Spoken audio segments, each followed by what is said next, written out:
Storygram Network. Hosting for this podcast is generously provided by Transistor at transistor.fm. Hi, my name is Laurelee, and this is It's Not About Food. So it's not about food, and it's not about weight. What is it about?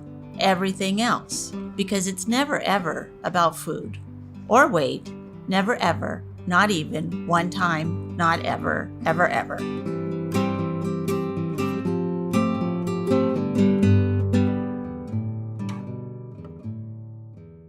Hello, everyone. This is Ellyns Work from It's Not About Food podcast. We're talking about the body love card of trusting the process. And the front of the card is the goddess leaping from one cliff to another cliff with the ocean in the middle. So she's really having to trust that when she jumps off this one cliff, that there will be another land that she's going to land on. So she's really trusting her body and herself and the world and everything to make that leap. And of course, the little deer is jumping right along with her. And in the back of the card, it reads, recovery from body hatred and disordered eating provides many layers of learning that unfold uniquely and spontaneously. Trusting the process means that we will work through these experiences and issues at our own pace in our own way. We can trust that our process is exactly right for us and don't have to waste precious time comparing ourselves to others. So for me, for my own recovery a long time ago and for the clients I work with now, that whole idea of trusting in the process instead of trying to micromanage everything in my world and trying to force myself into being at a place that I'm not there yet, or force myself to go back to a place that I felt more comfortable, was a very hard thing for me to do because I'm a control freak, I will admit it, and I want it right now. The microwave takes too long. So if it's not done right now, and I'm also used to a diet mentality that I had forever. I grew up with it. My mom was always on a diet. Everybody in my family was always on a diet because there was a lot of women in my family, and that's what we did then. So start on a diet, and in 2 weeks you lose this amount of weight, and then you're done. And with a recovery, it's unfolding of layers of, isn't this interesting? This came up. Oh, here's this. Let me work through this piece. Oh, let me just accept this about myself. And to have that trust and faith in myself and in the process, I had a hard time with that. I didn't trust myself as far as I could throw myself. And I didn't learn to trust myself until I was an adult, really. So I'm really excited to talk to Ellyn about this whole trusting the process idea. And I used to have people in group that would get to a certain point in the process of going through their recovery, and they would say, yeah, I hate that word, process. Forget that. I don't like that. The P word, I don't want to hear it anymore. I would just want myself to be over this eating disorder, this body hatred. Be like, it's a process. You're already maybe there. You don't even know it yet. Anyway, so let me introduce Ellyn, and she will tell us about what she's doing and where she's going with this idea of trusting the process. So hello. Hi. Laurelee, thank you so much for inviting me here today. I'm just excited about the topic, but I'm also excited to just talk with others about what's going on. And, sometimes it's hard to talk about your own journey in your eating disorder, but I've been talking about it for a really long time. So now it's getting a little easier as I go on.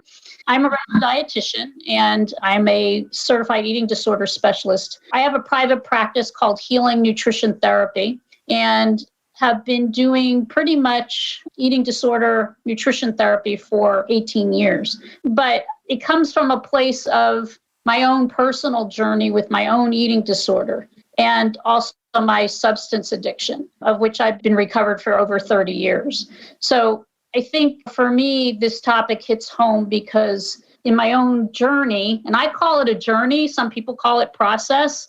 It's different for each person, and I let them choose what works for them. It's been like unpeeling an onion And even though I might have gone through my own recovery years ago, I still find things that are being unraveled and unpeeled in my own process and my own journey. So what I do with clients, I work with clients at all walks, all genders, all areas, wherever they are, I meet them.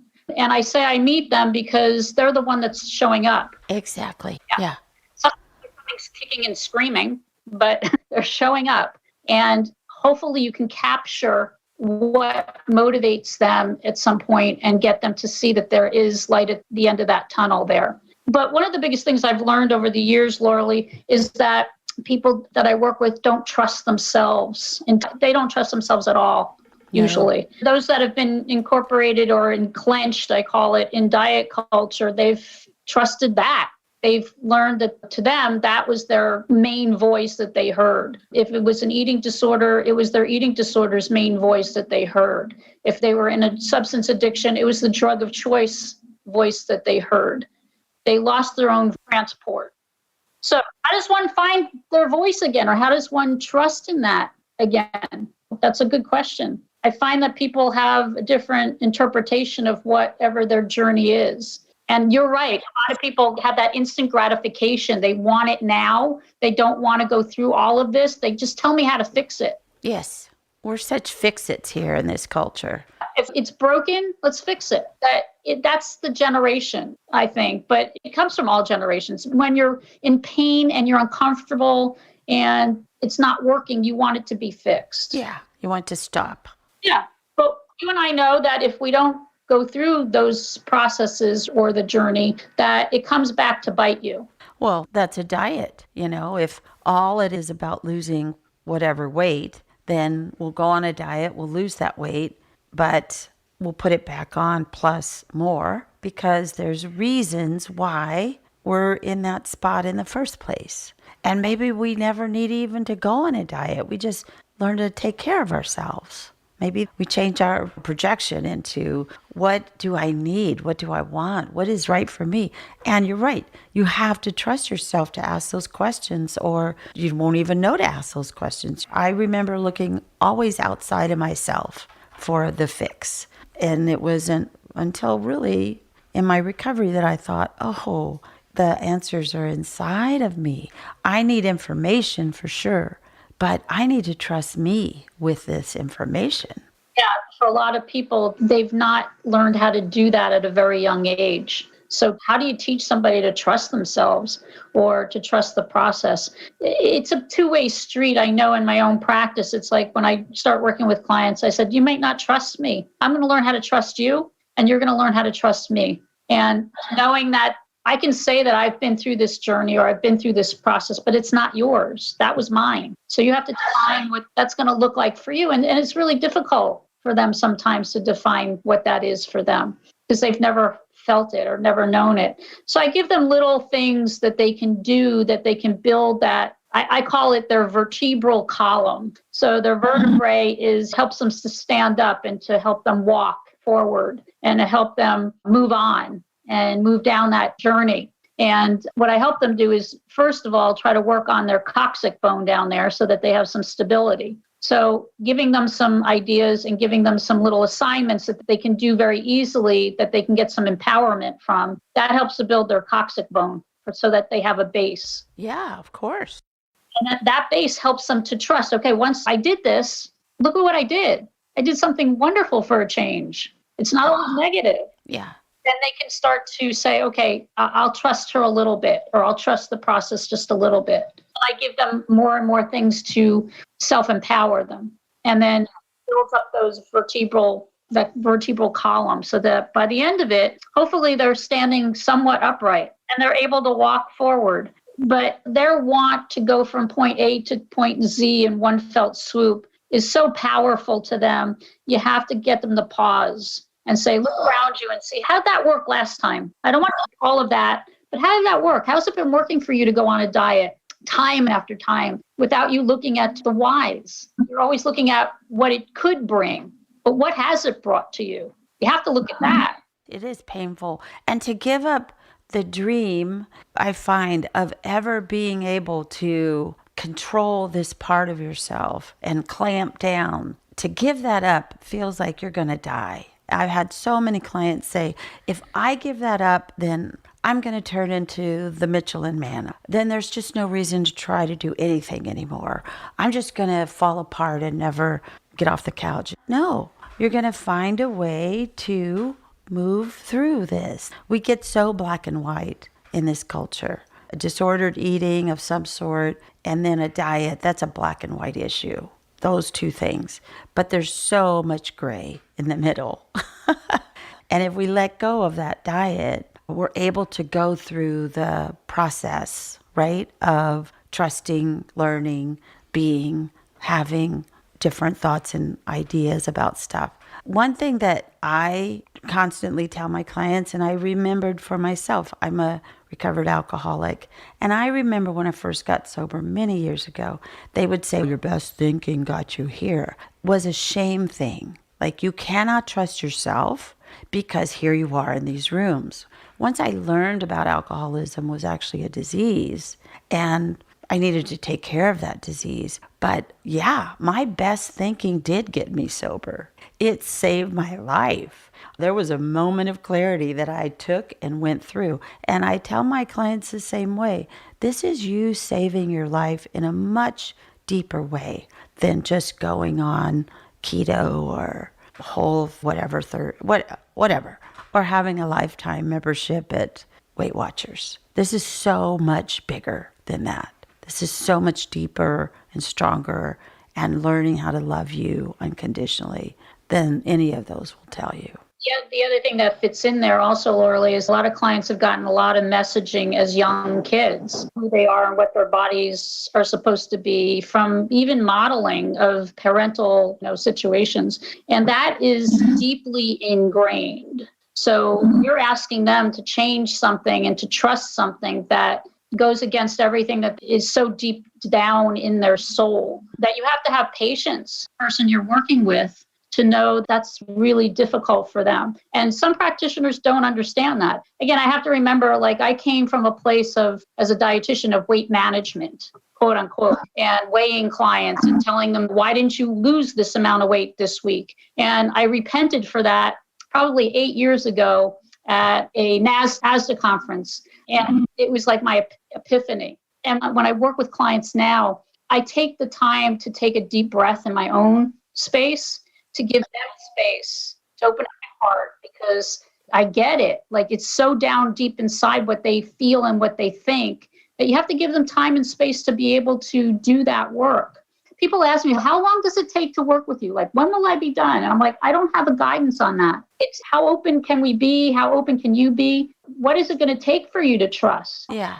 And the fact is, we live in a fat phobic society, and added bonus round, a diet mentality. So both things work against each other. Instead of, what if you're okay, you just need to tweak your diet a little bit to get you more into where you want to be, which is intuitive eating, listening to your body. What if that's where we're going?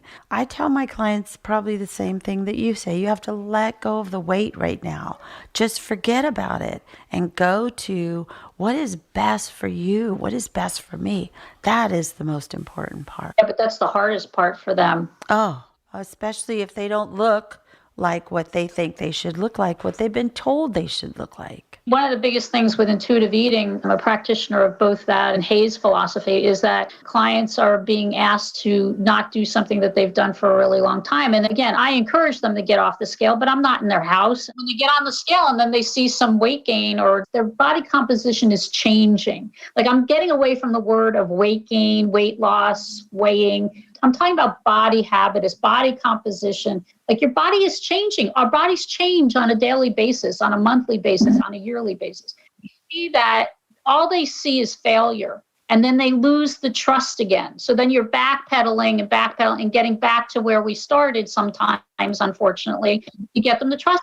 You told me to do this. You told me, I didn't tell them to do anything, but you're encouraging me to eat like this. You're telling me this program, this philosophy works. And look at what's happening. I'm gaining weight. And they feel like that's because you're using that as a marker of definition of yourself. And you continuously do that. Let's not define ourselves by that number. Numbers are tools that have kept us really in our own sickness and sadness for a very long time. Many of us have been measured and weighed with a measuring tape at the doctor's office. Storygram Network. Welcome to One Media, One Media. When you're whining with nurses. It's a place I like to call The Bleed. My name is Laurelee, and this is It's Not About Food. Rich flavor is one of your favorites. You'll want to join me on the wine road. The art of being yay isn't just something he developed. Storygram Network. Oh, for sure. My mother was a firm believer in being on the scale, sometimes twice a day. And I tell my clients, if you cannot give up the addiction to the scale, put on top of the scale a number that you like. So when you step on it, it's at that number. Or put at the top of the scale, you're awesome. Or I love you. Put something else other than these numbers, because that would be like us saying, look, I went on this diet and I still have this wrinkle right here by my eyes where I smile. It's like, yeah, unless you want to get surgery, there they are. They're going to be there and maybe get worse because we get older. Yeah, going back to trusting the process is like, this is part of the process of working with clients to get them to trust you, that you're going to lead them someplace which will help them in the long run. But again, they're so ingrained in doing it their way that they feel like they have to hold on to these tentacles of the eating disorder and disassociated eating, because that's been safety. And that's a big thing for clients with trusting, is that safety issues, they feel safe in their eating disorder or their restrictive ways. So you have to kind of look back on that too. Does this safety issue come from? For a lot of them, it was food insecurities. For a lot of them, they have major trauma around abandonment. It could be abuse or molestation or something like that. So when I work with clients, I get to know them very well. I work with their therapists in conjunction because it gives me a lot of insight as to where does this come from? How deep is this? And how can we dig it up and get them to look at it? But the other thing here is the weight. And I'm a little bit on the fence with weight because my thing is I don't want people to be fearful of anything. And so when people don't weigh at some point, they have this thing hanging over their head. So in my own practice, in the last, say, year or so, with my very stable clients that I've had for a very long time, I do want them to get on the scale once. Get on the scale and let's look at it and let's process it. But you're there with them. They're not in their house. I let their therapist know that we're doing this and we're all in agreement, so that if they have to go into the doctor's office, which I don't agree with, they have to get weighed, but that's a whole nother story. Or if they have to go and they see that number, that it's not shocking and it doesn't send them back down the rabbit hole. They know where they're at. We talk about it. We talk about their whatever feelings are coming up. And that way they don't have to be fearful of it.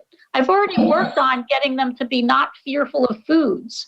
This is another type of exposure, but you have to wait. And as a clinician that's been doing this for a long time, I know when it's the best time, not early on in their recovery because they can't handle it, not ready for that. I take it like wanting to think about your weight the same way you do about your shoe size. That's what I look like right now. And that's the other thing is, so I have people look in the mirror and look at themselves as a precious work of art. No matter what, I'm bumpy here, I'm round here, I'm straight here, I'm furry here.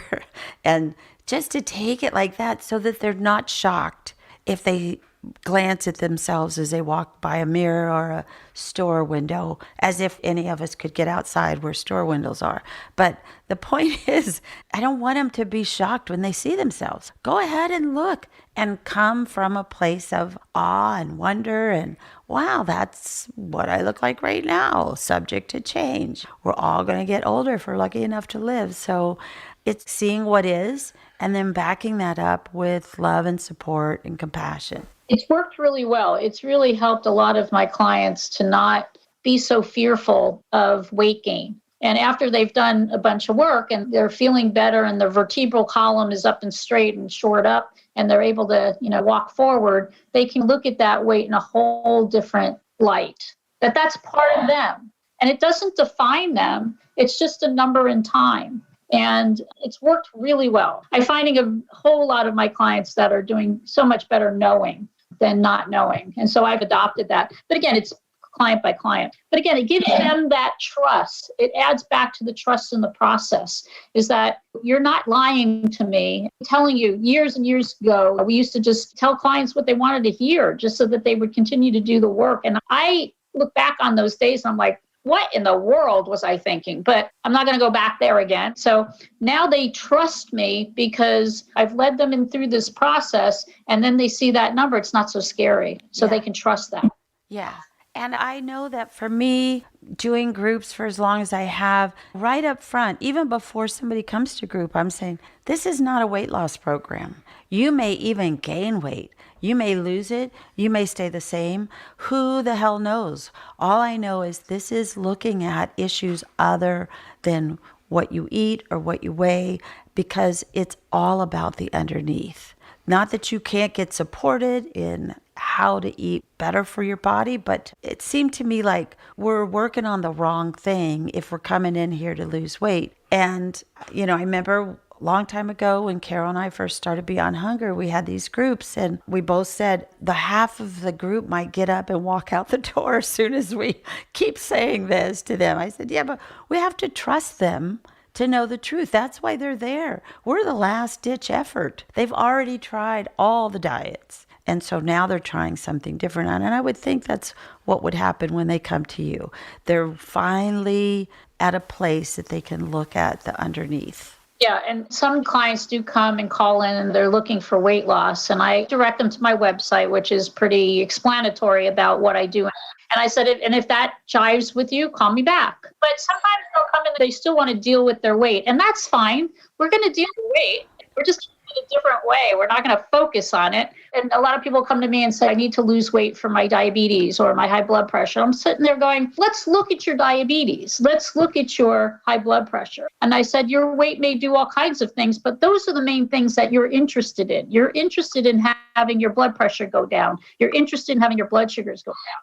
Has nothing to do with whatever that number is on the scale. Let's look at, are you taking your blood sugars on a regular basis? Are you taking your medication on a regular basis? Are you practicing stress reduction? Are you sleeping well? Are you pooping? All these things. It's a bigger issue than are you fitting in a size 5 or whatever. Right. Once you get started working on some of those things, some of the other things that you want or you think you want may play into it. But those are your main things you're coming in here for, because you're scared of your blood sugars being high. You're scared of your blood pressure being high. And your doctor has told you they're not in good shape. So that's why you're here. So let's focus on that. That works because it brings them in on their own agenda. But again, we're not focusing on weight. And then I can get the time to kind of talk to them about why we don't need to focus on weight. It gives me that little leeway to jump in and be able to do some work around intuitive eating. And it seems to me when you're talking about this, again, what you're saying is that they come in, they have diabetes, it's because they weigh too much or something they're not doing. So there's already a shame spiral going on here. It's my fault that I'm in this position and I have to take medication and do all these things, and now I have to talk to you. And when I can loosen that up, the blame or the shame about that, it's like, you have a body and it got sick. Let's just work on how to get it better. It's not your fault. It is the way that it is. It's easier to work with when you don't have to go through that wall of shame and blame. It also empowers them to trust themselves, that they can do something and have some control. Because chronic diseases, you don't have a whole lot of control over them. Especially autoimmune diseases or diabetes might be familial. You might have predisposition from family. Whatever it is, you don't have a whole lot of control. You're always told what you have to do. Wouldn't it be nice to learn how to do something that you can take control of? Yeah. And then you can learn how to trust that I can take my medication on a regular basis. I can go for a 15-minute walk twice a day. I choose to do them. I can do them. They're good for me. But nobody else is like hawking me to do them. So that's where I go with them. Again, my thing is really about empowerment, because when they feel they have more power for themselves and it's directed by themselves, they can learn how to trust that they can do these things and they can keep doing things as they add those other things in. And again, helps them move on their journey or process because they have some success. One of the little exercises I do with my clients, especially when they're journaling, is at the end of the day, I have them write 3 successes. So what were 3 successes you had today? It doesn't have to have anything to do with eating or exercising. What were you successful at today? For some clients, it's I got out of bed and I brushed my hair and my teeth. For some clients, it's like I wrote in my journal. Some clients, I went to work. Whatever it is for them, write down 3 things, because tomorrow might be a really crappy day and you might not see any success. So I tell them to look back in their journal to yesterday. What were they successful at yesterday?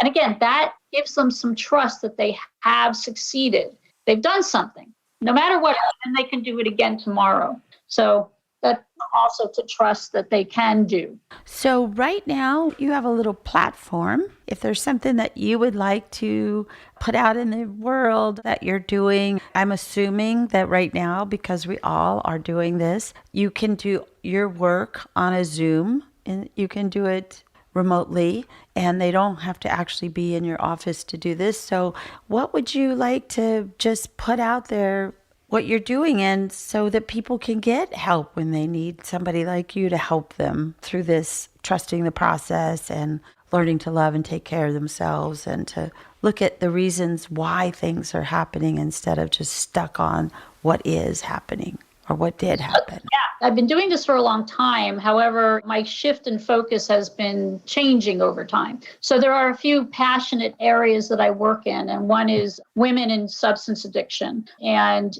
empowering them in their changes in their body and in their recovery, because I know, and the literature says that especially for women, when their bodies change after coming off of a substance, they have a hard time with it. They look at their changes in their body as a self-esteem stab. And I work a lot with helping to empower women through their recovery from addiction, but also from a point of body change and body neutrality, at least. I understand radical body love and that kind of thing, but for a lot of people, they don't get there. So if we can get them to be at least peaceful with their body post, treatment or addiction recovery, that's a big thing. I work with both men and women, but that's a bit of mine. I also work with eating disorders and substance, because they both go together and it's an epidemic. So those are 2. And then the other passion of mine is working with women in menopause, in perimenopause, menopause, and beyond. And I'm talking about all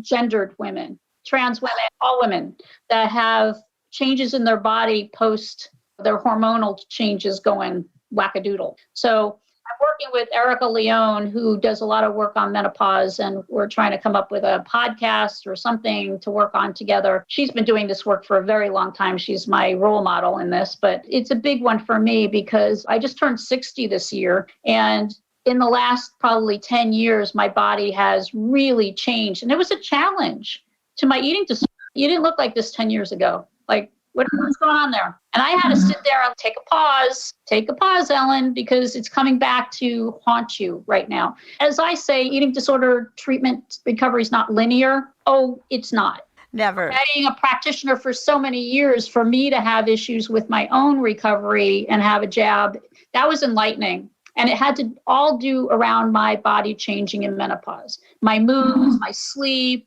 just my middle of my body just went changing. I wasn't doing anything. So those are my passions: is substance addiction and eating disorders and menopause or perimenopause, depending on what the situation is. My website is called Healing Nutrition Therapy. I'm all virtual right now. I consult with other substance addiction treatment centers, and I work as a certified eating disorder specialist for them, helping to somewhat work on eating disorders while they're in treatment for substances. Because I think you scoop it underneath the rug, it'll come back. It continues to cause relapse. in substance addiction if you don't deal with the eating disorder underneath. So I'm very blessed. I work for 4 or 5 very great, wonderful treatment centers, because there's a lot of yucky ones out there that actually take nutrition therapy and this very seriously. Oh, this is a big one. I'm writing a book on addiction and eating disorders. Simon & Schuster. It'll be out hopefully in 23. And then I'm doing a workbook on the same topic for treatment centers, so that they can have, at least if they can't get a dietitian, they can't afford one, at least they have some kind of game plan to work to calm down the eating disorder, so they don't have to. Again, if the eating disorder is very active and they're purging a lot and they can't focus on their substance treatment. Exactly. They just can't. Oh, no.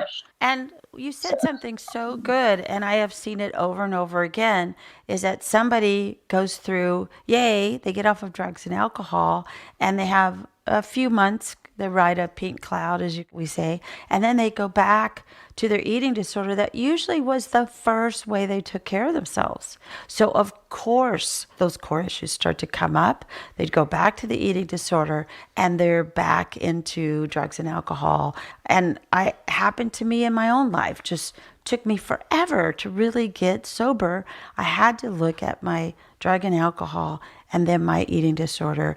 And then right after that, I had to look at my codependency and the way that I treated money and debt and just everything in the whole world.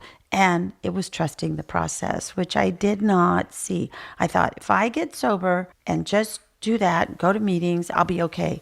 But I wasn't okay, and there was a lot of shame about that. And when I talk to my clients in treatment, they don't see it. They don't understand that there is such an entwinement, if that's a word, between the two of them, that they're codependent upon each other, and they're friends and they're besties. And you take one away and the other one wants to come back and say, hi, I love you, and I want to hold on.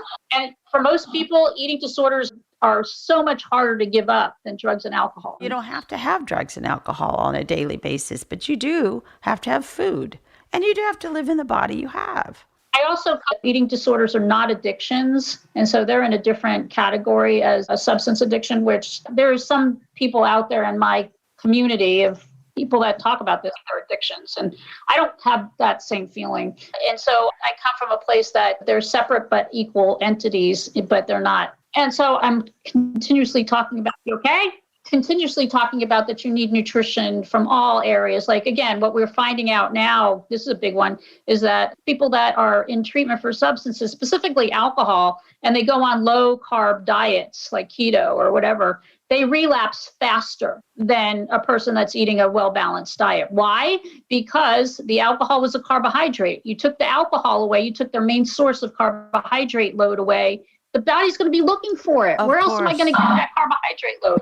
You take the carbohydrates out of the diet and only eat protein and fat. The addicted mind doesn't use that very well. The addicted mind needs glucose. So then their cravings for carbohydrates go up, and they can't decipher between a donut and a glass of wine. There's no research. I haven't found a research project on that yet, but I can tell you from experience, that's what's happening. They come into our treatment centers. I take them off of all fad diets, because they need those carbohydrates for their brain to heal. Has B vitamins in it, and your thiamine and riboflavin that your body is craving. So that's what I do. That's my passion. I work with people that are in sober livings. So they come from treatment and they're in sober livings, and their eating disorder is just kicking their butt. And so I work in my private practice as well with clients. But that's where I'm going. So those are my big projects right now. Oh, so big. And what's the name of your book? I don't have a name for it yet. Oh, okay. He asked me that this morning.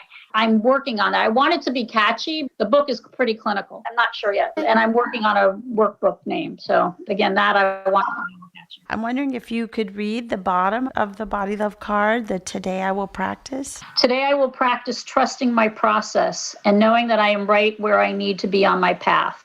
I will practice viewing each situation as a learning experience and will be loving and accepting with myself as I move along my path. So great. And I so appreciate you being here, and honored to meet you in person or online or whatever we're doing on the Zoom. And thank you so much for being on. Thank you, Laurelee. I appreciate it very much, and power to you. And I'm so grateful you're doing this work. I have 38 years sobriety. I wish that I had somebody like you in those early days, or just whenever in sobriety, because it was so hard to struggle along and try to figure this stuff out by myself, which I didn't do a very good job because it took a long time, but it's so great that you're doing this. Thank you. Thank you for listening. You can find me on all the social medias at It's Not About Food. And if you would like to get the show a week early and ad-free, you can become a member at Patreon. Search It's Not About Food podcast. Thanks so much.